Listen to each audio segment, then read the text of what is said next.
Alrighty, the name of the game is Stand Up, right? So I suppose it's only fair I get up off my keister. 1 second. Here we go. All right. Now, I want to talk about priorities because I am struggling. I'm about as good at organizing my life as a cat chasing a laser pointer. But there are things you gotta do. You gotta eat and take your pills. Gotta work and pay your bills. Gotta sleep and sit and cry. Then repeat until you die.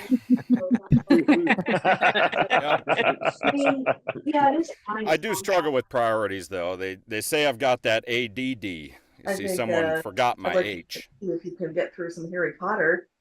Harry Potter? I love Harry Potter. Let's do more of that. Harry Potter? No, it means fire. All right. Thanks, JJ. All right.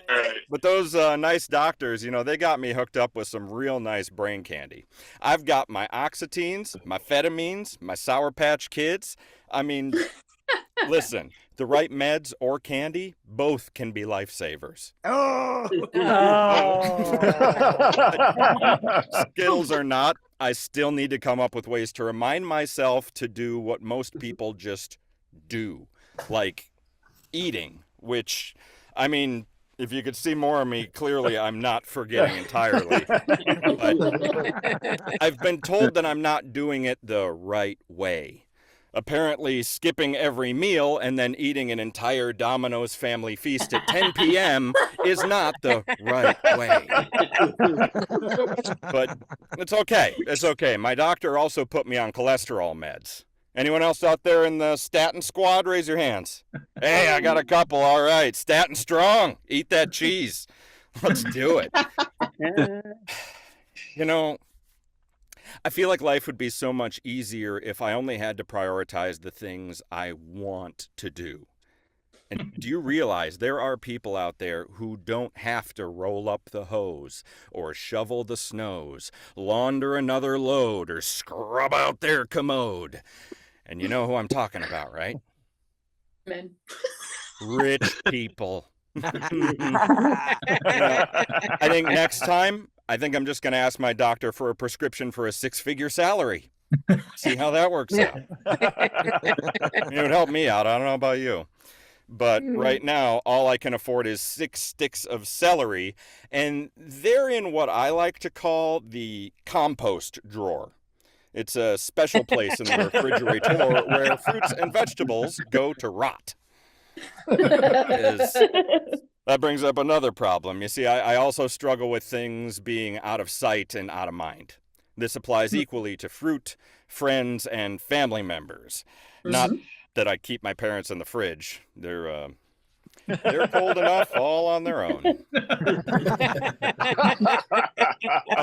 I'll tell you, the one thing I've found that really helps me prioritize without fail, instant consequences.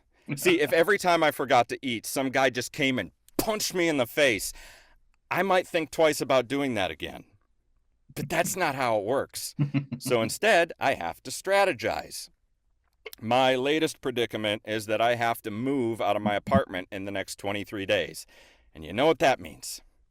Packing. Everybody hates packing. Now, if any of you out there happen to be a whack job who actually enjoys packing, please call me.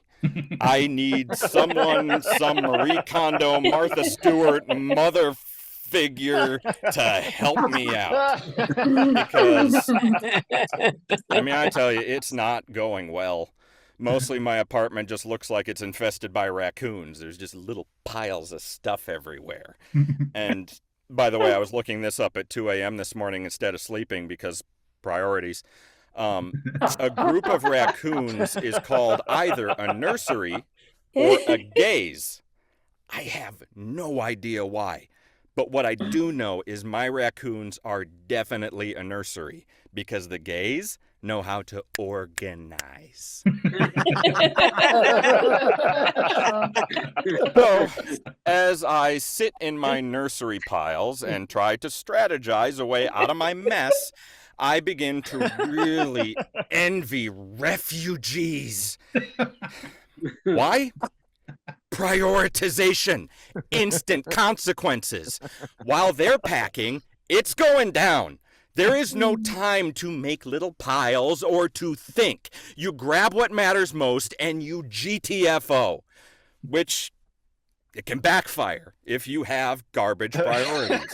You might find yourself standing outside of your house with a bag full of your favorite rocks and a slightly smaller family than you started with. Oh my goodness. Hey, at least everyone remaining knows where they stand, right? All right, folks, thanks. That's my time.